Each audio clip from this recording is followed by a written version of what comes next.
رات کا سناٹا ہر طرف پھیلا ہوا تھا۔ نئی جگہ اور نیا بستر ہونے کی وجہ سے مجھے پرسکون نیند نہیں آ رہی تھی۔ ایسا پہلی بار نہیں ہوا تھا۔ میرے بابا ایک فارسٹ آفیسر تھے۔ جب بھی ان کی پوسٹنگ ہوتی تھی ہمیں پرانا علاقہ اور شہر چھوڑنا پڑتا تھا اور نئی جگہ پر شفٹ ہونا پڑتا تھا۔ ہر بار مجھے نئے ماحول میں ایڈجسٹ ہونے میں بہت وقت لگتا تھا۔ آج بھی ایسے ہی ہو رہا تھا۔ اس بنگلے میں مجھے بہت اجنبیت محسوس ہو رہی تھی۔ مجھے نیند نہیں آ رہی تھی۔ کروٹیں بدل بدل کر تھک چکی تھی۔ یہ علاقہ زیادہ آبادی والا نہیں تھا۔ ہمارا بنگلہ بھی بالکل الگ تھلگ اور سنسان سی جگہ پر واقع تھا۔ جنگلی جانوروں کے بولنے کی آواز گاہے بگاہے رات کی خاموشی کو چیرتی ہوئی محسوس ہوتی تھی۔ رات کافی ہو چکی تھی اور میں سونے کی کوشش کر رہی تھی۔ آنکھیں بند کیے میں نیم غنودگی کے عالم میں تھی جب مجھے کسی بچے کے کہکہے لگانے کی آواز سنائی دی۔ میں نے جلدی سے آنکھیں کھولیں، ادھر ادھر دیکھنے لگی۔ خاموشی میں ایک بار پھر بچے کے کہکہے لگانے کی آواز سنائی دی۔ آواز کمرے کے باہر سے آ رہی تھی۔ بہت واضح آواز تھی۔ مجھے حیرت ہو رہی تھی کیونکہ ہمارے گھر تو کوئی بچہ نہ تھا اور سب سے قریبی گھر بھی کافی فاصلے پر تھا۔ رات کے اس وقت اگر کوئی بچہ اپنے کمرے میں ہنستا تو یہاں تک آواز سنائی دینا ممکن نہ تھا۔ شاید رات کی خاموشی کی وجہ سے آواز دور تک جا رہی ہے۔ خود کو تسلی دینے کی کوشش کرتے ہوئے میں نے سوچا تو اچانک ہی ایک دل دہلا دینے والی خوفناک چیخ کی آواز سنائی دی۔ رات کے سناٹے میں آواز بہت اونچی اور چیختی ہوئی تھی۔ کانوں کے پردے پھٹتے ہوئے محسوس ہوئے۔ جلدی سے میں نے اپنے دونوں ہاتھوں سے کانوں کو کور کر لیا۔ چند لمحوں تک تو زیادہ اونچی آواز سننے کی وجہ سے کان بہرے ہو گئے تھے۔ کچھ آواز سنائی نہیں دے رہی تھی۔ چیخ کی آواز سن کر میرے دل کی دھڑکنیں بے ترتیب ہو گئی۔ خوف محسوس ہو رہا تھا۔ ایسی خوفناک آواز سن کے تو مردے بھی قبر سے باہر آ جاتے۔ لیکن مجھے ماما اور بابا پہ حیرت ہو رہی تھی جو ابھی تک سو رہے تھے۔ اگر ان کی آنکھ کھل جاتی تو وہ بھی خوفزدہ ہو جاتے اور میرے کمرے میں ضرور آتے۔ میں لاشعوری طور پر ان کا انتظار کر رہی تھی، لیکن وہ تو بے خبر سو رہے تھے، سامنے والے کمرے میں ہی سو رہے تھے۔ آج کا سارا دن بہت مصروف گزرا تھا۔ ایک لمبے سفر کے بعد ہم دن کے وقت یہاں پہنچے تھے اور پھر ماما کے کہنے پر میں نے اپنے کپڑے الماری میں ترتیب سے رکھے تھے۔ ماما اور بابا نے میڈ کے ساتھ مل کر کچن سیٹ کیا تھا۔ بہت زیادہ تھکن کی وجہ سے وہ گہری نیند سو رہے تھے، اسی لیے بھیانک آواز سن کر بھی ان کی آنکھ نہ کھلی۔ اب مجھے بہت خوف محسوس ہو رہا تھا۔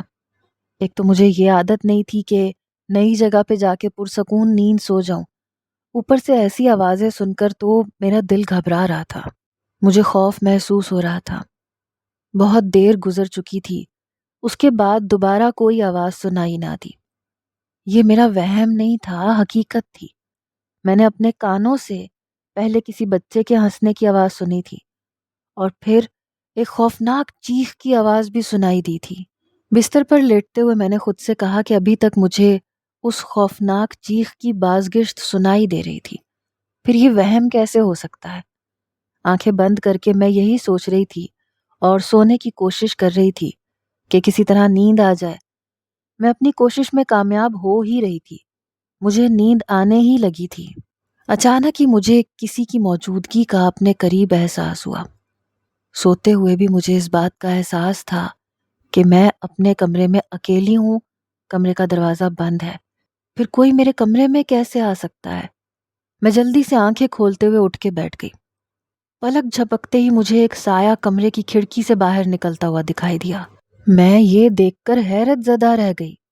سائے کو دیکھ کے ایسے محسوس ہو رہا تھا کہ جیسے کوئی چھوٹا بچہ تھا جو کھڑکی کی طرف سے کود گیا تھا۔ یہ سب کچھ اتنا حیرت انگیز اور عجیب تھا کہ مجھے کچھ سمجھ نہیں آ رہی تھی کہ یہ کیا ہو رہا ہے۔ مجھے غصہ آنے لگا۔ بہت مشکل سے تو نیند آ رہی تھی اور نہ جانے کس کی وجہ سے میری آنکھ کھل گئی۔ نیند میں ہونے کی وجہ سے میں نے سوچا کہ بند کھڑکی سے باہر کی طرف کودنا ناممکن ہے۔ یہ میرا وہم تھا اور دوبارہ سونے کی کوشش کرنے لگی۔ صبح میری طبیعت بہت بوجھل اور بیزار تھی کیونکہ پوری رات میں نے بہت بے چینی میں گزار دی تھی۔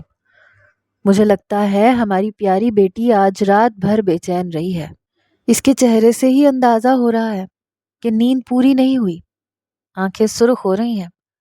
ناشتے کی ٹیبل پر مجھے دیکھتے ہی بابا نے انتہائی پیار بھرے لہجے سے کہا، آپ اچھی طرح سے جانتے ہیں مجھے نئی جگہ نیند نہیں آتی، اس لیے چاہتے ہوئے بھی میں پرسکون نیند نہیں لے سکی۔ شکوے بھرے لہجے میں نے کہا، اپنی عادتوں کو بدلنے کی کوشش کرو، ابھی تک تو تمہیں عادی ہو جانا چاہیے تھا۔ یہ تو تم اچھی طرح سے جانتی ہو کہ 2-3 سال کے بعد ہماری جگہ بدل دی جاتی ہے، تمہارے بابا کی پوسٹنگ ہو جاتی ہے، اس لیے تمہیں ذہنی طور پہ خود کو تیار رکھنا چاہیے۔ ناشتے کے برتن ٹیبل پہ رکھتے ہوئے ماما نے مجھے سمجھاتے ہوئے کہا، وہ ہر بار مجھے ایسا ہی کہتی تھی، لیکن میں کیا کرتی؟ مجھے نئی جگہوں پر مسئلوں کا سامنا کرنا پڑتا تھا۔ میں کوشش کرتی ہوں نا، آپ کیا سمجھتے ہیں کہ میں کوشش نہیں کرتی؟ پوری رات میں آنکھیں بند کر کے لیٹی رہی تاکہ سو جاؤں۔ ایک تو اس علاقے میں پتہ نہیں کیا مسئلہ ہے، آدھی رات کے وقت بچے ہنسنے لگتے ہیں اور پھر ڈراؤنی چیخیں بھی مارتے ہیں۔ میں تو ڈر کے اٹھ بیٹھی تھی، لیکن آپ دونوں تو گہری نیند سو رہے تھے۔ خوفناک آواز سن کے بھی آپ کی آنکھ نہیں کھلی۔ مما کے سمجھانے پر میں نے ناراضگی کا اظہار کرتے ہوئے کہا، ہم تو اس قدر تھک چکے تھے کہ کسی قسم کی کوئی آواز سنائی نہیں تھی۔ اگر صبح میڈ ہمیں نہ جگاتی تو نہ جانے کب تک سوتے رہتے۔ ایک تو اتنا لمبا سفر، پھر گھر کی سیٹنگ کرتے ہوئے بہت زیادہ تھک گئے تھے۔ سامنے والی کرسی پر بیٹھتے ہوئے ماما نے کہا، ڈرنے کی کوئی بات نہیں ہے، یہاں پہ آبادی کم ہے، لیکن کوئی ایسی ویسی بات نہیں ہو سکتی۔ تمہیں نیند نہیں آ رہی تھی اس لیے تمہیں ایسا محسوس ہوا ہوگا، اگر ایسی کوئی بات تھی تو ہمیں جگا دیتی۔ بابا نے سنجیدہ انداز سے کہا، نہیں نہیں، مجھے ڈر نہیں لگ رہا تھا، پھر آپ کو کیوں جگاتی؟ انہیں تسلی دیتے ہوئے میں نے کہا، ناشتے کے بعد بابا تو گھر سے باہر چلے گئے، ماما میڈ کے ساتھ مل کر گھر کے کام کرنے لگی۔ تم شام تک ہمارے گھر پہ رک جایا کرو اور جتنے بھی کام ہوا کریں وہ کر کے جایا کرو۔ میں زیادہ کام نہیں کر سکتی، کچھ عرصہ پہلے میرا ایکسیڈنٹ ہوا تھا، اس لیے مجبوراً مجھے کسی کی ہیلپ لینی پڑتی ہے۔ میں فون پر بزی تھی جب ماما نے میڈ سے کہا، بیگم صاحبہ ایسے نہیں ہو سکتا، مجھے شام سے پہلے ہی گھر پہنچنا ہوتا ہے۔ میرا شوہر سارا دن محنت مزدوری کر کے شام کو گھر لوٹتا ہے، ایسے میں اسے کیسے کہہ دوں کہ وہ شام کے وقت مجھے لینے کے لیے بھی آ جایا کرے؟ میڈ نے انکار کرتے ہوئے بتایا، تم نے تو بتایا تھا کہ یہاں سے 2 گلیاں آگے تمہارا گھر ہے اور تمہیں اکیلے آنے جانے میں کوئی مسئلہ نہیں ہوتا، تو پھر تمہیں اپنے شوہر سے کہنے کی کیا ضرورت ہے؟ ماما نے حیران ہوتے ہوئے پوچھا، دن کے وقت تو کوئی مسئلہ نہیں ہوتا، لیکن شام کے وقت اکیلے میں مجھے ڈر لگتا ہے۔ یہاں پر تو بہت عجیب و غریب اور انوکھے واقعات ہوتے رہتے ہیں، اس لیے یہاں کے لوگ شام سے پہلے ہی اپنا کام ختم کر کے گھروں میں گھس کے بیٹھ جاتے ہیں۔ کیا آپ کو دکھائی نہیں دیتا یہاں قریب کتنا بڑا پہاڑ ہے اور جنگل ہے، اس لیے ہمیں احتیاط کرنی چاہیے۔ میڈ نے اپنا مسئلہ سمجھانے کی کوشش کرتے ہوئے کہا، اچھا، اگر ایسی بات ہے تو کوئی مسئلہ نہیں ہے، تم اپنا کام ختم کر کے شام سے پہلے گھر لوٹ جایا کرو، میں خود ہی کام کر لیا کروں گی، اور اگر مجھ سے نہ ہوا تو تم اگلے دن آ کے کر لیا کرنا، میں نہیں چاہتی کہ تمہیں بھی کوئی پریشانی ہو۔ ماما نے اس کی بات سمجھتے ہوئے سر ہلا کے کہا، شکریہ بیگم صاحبہ، مجھے آپ سے یہی امید تھی۔ میڈ نے خوش ہوتے ہوئے کہا۔ میرا سارا دھیان اس کی باتوں کی طرف تھا۔ بابا تو کہہ رہے تھے کہ اس علاقے میں کوئی مسئلہ نہیں ہے، جبکہ اس میڈ کے مطابق جنگل اور پہاڑ کی وجہ سے یہاں پر عجیب و غریب واقعات رونما ہوتے رہتے ہیں۔ ابھی تم کیا بات کر رہی تھی کہ اس علاقے میں شام کے وقت عجیب و غریب واقعات رونما ہوتے ہیں؟ کوئی واقعہ ہمیں بھی سناؤ تاکہ ہمیں بھی پتہ چلے کہ کیا ہوتا ہے۔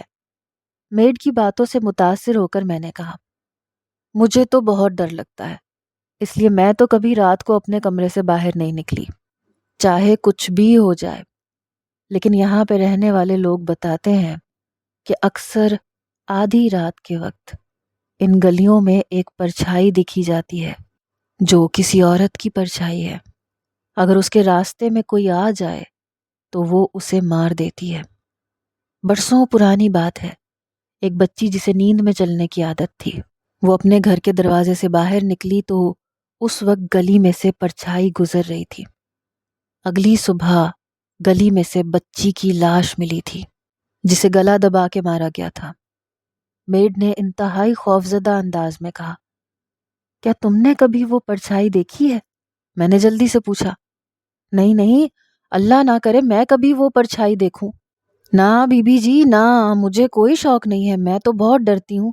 اللہ سے دعا کرتی ہوں کہ مجھے زندگی میں کبھی بھی ایسی کوئی چیز نظر نہ آئے، میڈ نے ڈرتے ہوئے کہا اور اپنے کام میں مصروف ہو گئی۔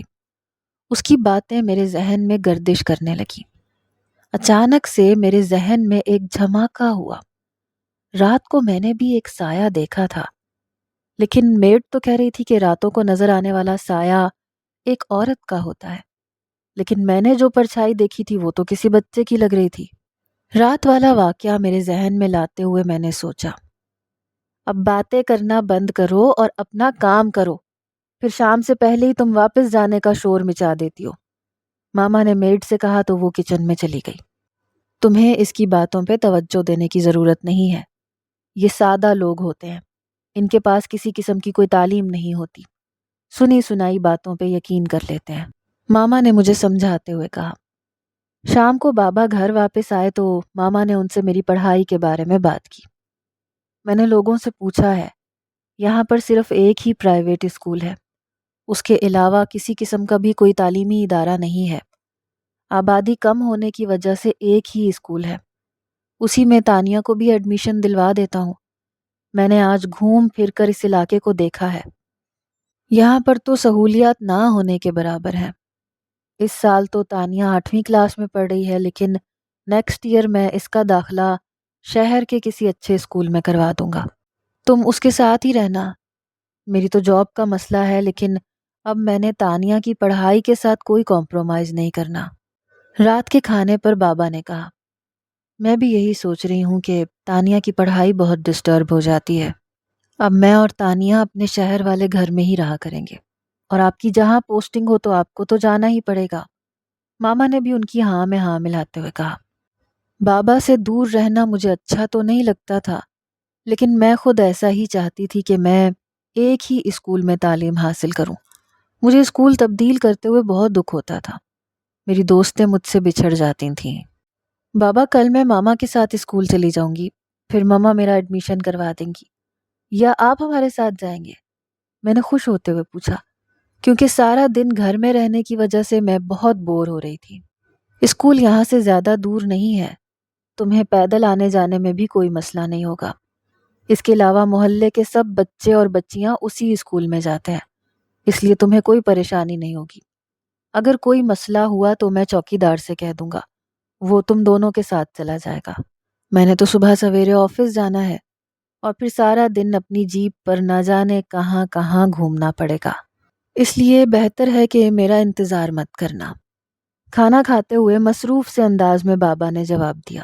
میں تو یہ سوچ کر ہی خوش ہو رہی تھی کہ میں کل سے اسکول جانا شروع کر دوں گی، کیونکہ ہمارے گھر میں ماما اور میڈ کے علاوہ تو کوئی ہوتا ہی نہیں تھا جس کے ساتھ میں باتیں کرتی یا وقت گزارتی۔ اگلی صبح ہم چوکی دار کے ساتھ پیدل ہی اسکول آ گئے۔ اسکول ہمارے گھر سے اگلی گلی میں تھا۔ یہ دیکھ کر میں نے شکر کیا کہ اسکول آنے جانے کے لیے مجھے کسی کے سہارے کی ضرورت نہیں پڑے گی۔ پرنسپل بہت اچھی تھیں، ان سے مل کر مجھے بہت اچھا لگا۔ میرا نام درج کرنے کے بعد انہوں نے مجھے کل سے اسکول حاضر ہونے کا کہہ دیا۔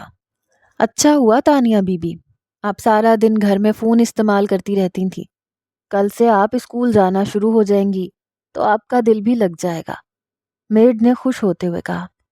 آپ بالکل ٹھیک کہہ رہی ہیں، میں اکیلی بور ہو جاتی ہوں، اب ایسا نہیں ہوگا، میں نے جواب دیا۔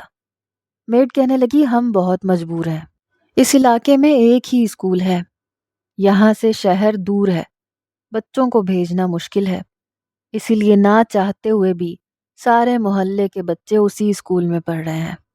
بے بسی سے میڈ نے کہا، اس اسکول میں کیا مسئلہ ہے؟ آپ اپنے بچوں کو شہر کیوں بھیجنا چاہتے ہیں؟ حیران ہوتے ہوئے میں نے پوچھا۔ بس بی بی جی، اب آپ کو کیا بتاؤں، لوگ تو طرح طرح کی باتیں بناتے ہیں، لیکن پھر مجبوراً اس اسکول میں بچوں کو بھیج دیتے ہیں۔ ایک لمبا سانس لیتے ہوئے میڈ نے کہا، میں نے اسکول کو دیکھا ہے، اتنا بھی برا نہیں ہے جتنا آپ کہہ رہی ہیں۔ ایک درمیانے درجے کا پرائیویٹ اسکول ایسا ہی ہوتا ہے۔ میڈ کی بات کو نہ سمجھتے ہوئے میں نے کہا، ارے بی بی جی، آپ جب جائیں گی تو آپ کو خود ہی پتہ چل جائے گا۔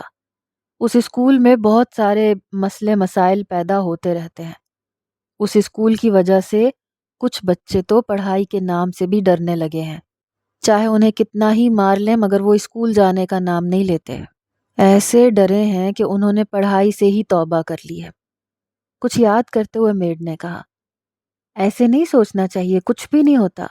جہاں پہ انسان رہتے ہیں وہاں سے یہ ڈرنے والی چیزیں ہجرت کر جاتی ہیں۔ آپ بھی اپنے ذہن میں ایسی باتوں کو جنم مت دیں، صرف اپنے کام پر توجہ دیں۔ میڈ کی باتوں پر یقین نہ کرتے ہوئے میں نے مسکرا کے کہا اور اپنے کمرے میں آ گئی۔ کمرے کی حالت دیکھ کر تو میں حیرت زدہ رہ گئی۔ یہ کمرہ تھا یا کوئی کچرا کنڈی؟ ہر طرف میرے کپڑے بکھرے ہوئے تھے۔ اسکول کی نئی کتابیں جو کچھ دیر پہلے میں خرید کے لائی تھی فرش پر ادھر ادھر پڑی ہوئی تھیں۔ مجھے اپنی آنکھوں پہ یقین نہیں آ رہا تھا۔ ابھی کچھ دیر پہلے ہر چیز اپنی جگہ پہ ترتیب سے رکھی ہوئی تھی۔ ہمارے گھر میں تو کوئی بچہ بھی موجود نہیں تھا جس پہ شک کیا جا سکتا۔ ماما، جلدی سے میرے کمرے میں آئے، آپ کو کچھ دکھانا ہے، اونچی آواز سے ماما کو پکارتے ہوئے میں نے کہا۔ کیا ہو گیا، اتنا اونچا کیوں بول رہی ہو؟ اپنے کمرے سے باہر نکلتے ہوئے ماما نے غصے سے پوچھا۔ آپ میرے کمرے کی حالت دیکھیں گی تو آپ کو پتہ چل جائے گا کہ میں ایسے کیوں بول رہی ہوں۔ ماما کا ہاتھ پکڑ کے اپنے کمرے کی طرف لاتے ہوئے میں نے کہا۔ کمرے کے دروازے پہ پہنچ کے ماما رک گئی۔ یہ سب کیا ہے؟ کس نے کیا ہے یہ؟ کیا تمہاری کوئی چیز گم ہو گئی تھی جسے تلاش کر رہی تھی تم؟ ماما نے میرے چہرے کی طرف دیکھ کے حیران ہوتے ہوئے پوچھا۔ یہی تو میں آپ سے کہنا چاہ رہی ہوں کہ میں تو باہر بیٹھی ہوئی میڈ سے باتیں کر رہی تھی۔ میرے کمرے میں کون آیا تھا؟ میں نے تو کسی کو آتے ہوئے نہیں دیکھا۔ ماما کے حیرت زدہ چہرے کو دیکھتے ہوئے میں نے بھی حیران ہوتے ہوئے پوچھا۔ میں تو اپنے کمرے میں آرام کر رہی تھی، مجھے کیا پتا کون آیا تھا؟ ماما نے پریشان لہجے سے جواب دیا۔ میڈ بھی کمرے کی حالت دیکھ کر حیرت زدہ رہ گئی، لیکن مجھے بہت سی گھورتی ہوئی آنکھیں محسوس ہو رہی تھیں۔ خوف سے تھر تھر کانپتے ہوئے میں کمرے میں ادھر ادھر دیکھنے لگی۔ ہلکی سی آواز کے ساتھ کمرے کی کھڑکی خود بخود کھل گئی۔ اسے کھولنے والا تو دکھائی نہیں دے رہا تھا۔ اچانک ہی دھپ کی آواز سنائی دی، جیسے کسی نے کھڑکی سے باہر چھلانگ لگائی ہو۔ دھپ دھپ کی آواز بار بار سنائی دے رہی تھی۔ ایسا محسوس ہو رہا تھا کہ کھڑکی سے بہت سے لوگوں نے چھلانگ لگائی ہے اور وہ سب میرے کمرے میں ہی موجود تھے۔ ڈر کی وجہ سے میرا سارا جسم پسینے میں شرابور ہو چکا تھا۔ مجھے ڈرنے کی ضرورت نہیں ہے۔ اگر یہاں پر کوئی چیز موجود بھی ہے تو اس نے مجھے کوئی نقصان نہیں پہنچایا، اسی لیے مجھے ڈرنا نہیں چاہیے، میں نے خود کو تسلی دیتے ہوئے کہا۔ اچانک ہی میں نے کھڑکی سے باہر دیکھنے کا فیصلہ کر لیا تاکہ مجھے کچھ تو اندازہ ہو سکے۔ رک رک کر قدم اٹھاتے ہوئے میں کھڑکی کے سامنے آ کر رک گئی۔ باہر جھانک کر دیکھا تو حیرت اور خوف کے مارے سانس رکتا ہوا محسوس ہونے لگا۔ خوف کے مارے میں اپنی جگہ سے حرکت ہی نہیں کر پا رہی تھی۔ میری آنکھوں کے سامنے ایک عجیب و غریب مخلوق کھڑی تھی، جس کا جسم نہیں تھا بلکہ سایہ سا دکھائی دے رہا تھا۔ یہ کسی عورت کی پرچھائی تھی جو اپنی خوفناک آنکھوں سے مجھے گھور رہی تھی۔ اس نے اپنا ہاتھ میری طرف بڑھایا۔ ہمت جمع کرتے ہوئے میں نے اونچی آواز سے چیخنا شروع کر دیا۔ اس سے پہلے کہ وہ پرچھائی ہاتھ بڑھا کر مجھے پکڑتی، میں خوف کے مارے بے ہوش ہو کر زمین پر گر گئی۔ جب ہوش آیا تو میں اپنے کمرے میں اپنے بستر پر موجود تھی۔ ماما بھی میرے ساتھ ہی بیڈ پر نیم دراز تھیں، جبکہ بابا صوفے کی پشت سے ٹیک لگائے سونے کی کوشش کر رہے تھے۔ اللہ کا لاکھ لاکھ شکر ہے تم نے آنکھیں تو کھولی، میں تو بہت پریشان ہو گئی تھی کہ نہ جانے تمہیں کیا ہو گیا۔ مجھے آنکھیں کھولے دیکھ کر ماما نے خوشی سے کہا۔ کچھ دیر پہلے والا واقعہ میرے ذہن میں گھومنے لگا اور میں خوف زدہ نگاہوں سے کھڑکی کی طرف دیکھنے لگی۔ اب کھڑکی بند تھی۔ اسے بند دیکھ کر مجھے کچھ حوصلہ ہوا۔ بابا بھی اٹھ کے میرے قریب آ گئے۔ کیا ہوا تھا؟ تم نے چیخنا کیوں شروع کر دیا تھا؟ اچھا ہوا تمہارے چیخنے کی آواز سن کے میری آنکھ کھل گئی، اور جب ہم تمہارے کمرے میں آئے تو تم زمین پر بے ہوش پڑی تھی۔ بابا نے میرا ہاتھ اپنے ہاتھ میں پکڑ کر انتہائی پیار بھرے لہجے میں پوچھا۔ خوفزدہ لہجے سے میں نے سارا واقعہ سنا دیا۔ آج کے بعد تم اپنے کمرے میں اکیلی نہیں سوگی، میں تمہیں اپنے ساتھ سلایا کروں گی، ماما نے خوفزدہ ہوتے ہوئے کہا۔ ہم سب کے لیے یہی بہتر ہے کہ ہم ایک ہی کمرے میں سو جایا کریں تاکہ مشکل وقت میں ایک دوسرے کا ساتھ دے سکے، ماما کی تجویز سے بابا نے اتفاق کرتے ہوئے کہا۔ میں حیران تھی کہ ماما اور بابا تو اس قدر پریشان ہو گئے تھے کہ ایک لمحے کے لیے بھی مجھے اپنی آنکھوں سے اوجھل نہیں کرنا چاہتے تھے۔ رات والے واقعے کی وجہ سے میں اس قدر خوفزدہ ہو گئی کہ صبح میرا سارا جسم بخار میں تپ رہا تھا۔ اسکول جانے کی ساری خوشی ملیہ میٹ ہو گئی تھی۔ 2-3 دن تک مجھے شدید بخار نے اپنی لپیٹ میں رکھا اور پھر طبیعت بہتر ہونے لگی۔ ماما بار بار قرآنی آیات پڑھ کے مجھ پہ دم کرتی جس سے مجھے بہت سکون محسوس ہوتا تھا۔ 3 دن کے بعد میں نے رات کو اپنا یونیفارم اور بیگ تیار کر کے رکھ دیا۔ صبح میں نے اسکول جانا تھا۔ تم نے اچھی طرح سے ناشتہ کرنا ہے، اس چھوٹے سے اسکول کی چھوٹی سی کینٹین سے تمہاری پسند کی کوئی چیز نہیں ملے گی، اس لیے بہتر ہے کہ ناشتہ کر کے جاؤ۔ ماما نے مجھے ناشتے سے ہاتھ کھینچتے ہوئے دیکھا تو جلدی سے کہا۔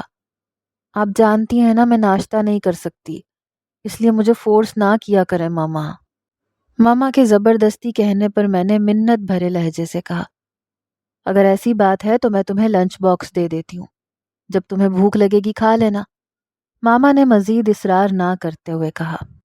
میں نے ان کے اتنی جلدی مان جانے پر دل ہی دل میں شکر ادا کیا، ورنہ وہ تو مجھے ہر صورت ناشتہ کرواتی تھی، چاہے میں کتنا ہی انکار کیوں نہ کرتی رہوں۔ یہ لنچ باکس اپنے بیگ میں رکھ لو، آج تو میں تمہیں ساتھ ہی دے رہی ہوں، کل سے میں تمہیں فری ٹائم میں تازہ اور گرم لنچ بنا کے لے آیا کروں گی، ماما نے انتہائی پیار بھرے لہجے سے کہا۔ آپ لنچ باکس میرے بیگ کے قریب کر دیں، میں بیگ میں ڈال لوں گی، ماما کے پیار بھرے لہجے پہ میں نے مسکراتے ہوئے کہا۔ دروازے پہ بیل ہوئی تو میں اپنا بیگ اٹھا کے باہر آ گئی۔ سارا جو کہ ہماری ہمسائی تھی اور نہ صرف کلاس فیلو تھی بلکہ اسکول فیلو بھی تھی، ماما نے اسے کہا تھا کہ وہ مجھے اسکول جاتے وقت اپنے ساتھ لے کر جایا کرے۔ میں اس سے پہلے بھی مل چکی تھی۔ باتیں کرتے ہوئے ہم اسکول پہنچ گئے۔ آج میرا اسکول میں پہلا دن تھا، لیکن میری سب کلاس فیلوز مجھ سے یوں مل رہی تھیں جیسے مجھے بہت اچھے سے جانتی ہوں۔ پہلے دن بھی مجھے کلاس میں کوئی اجنبیت محسوس نہیں ہوئی تھی۔ فری پیریڈ میں مجھے بھوک محسوس ہوئی تو مجھے ماما کے ہاتھ کا بنا ہوا لنچ یاد آیا، لیکن یہ کیا؟ میرے بیگ میں تو لنچ باکس موجود ہی نہیں تھا۔ مجھے اچھی طرح یاد تھا کہ میں نے لنچ باکس بیگ میں رکھا تھا، پھر وہ کہاں چلا گیا؟